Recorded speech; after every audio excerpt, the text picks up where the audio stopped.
archaeologists have warned that Meroe's pyramids have begun collapsing after conservation work stopped during the war. The conflict is preventing heritage teams and funding from reaching sites, while wind, sand, salt, and looting are actively eroding stone and inscriptions. Without the return of protection and restoration, irreversible collapse will destroy Kushite tombs and erase unique historical records. The government has completed debt restructuring and moved to an IMF-backed macro adjustment that has stabilized public finances and lifted official growth figures.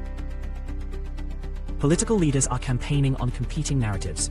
The incumbent is arguing that fiscal repair and rising copper income are restoring the state's capacity, while challengers are arguing that A. If no candidate wins a majority, a runoff will force clearer policy pledges and regional coalitions. A victory for the opposition will shift how mining revenues are redistributed and will increase the...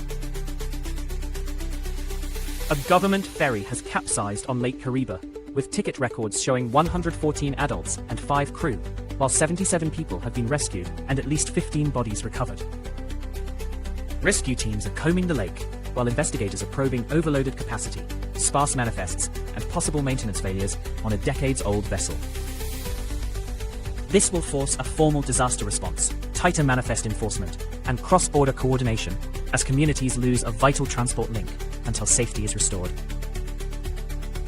Russia has signed a memorandum transferring civilian control of Khmeimim Airport and Tartus commercial berth to Syria, while repurposing military areas as joint training centers.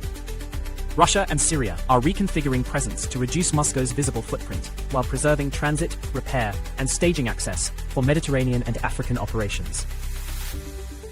This will allow Russia to maintain operational reach into the Mediterranean and Africa, while limiting political costs for both Moscow and Damascus, forcing regional powers to reassess engagement.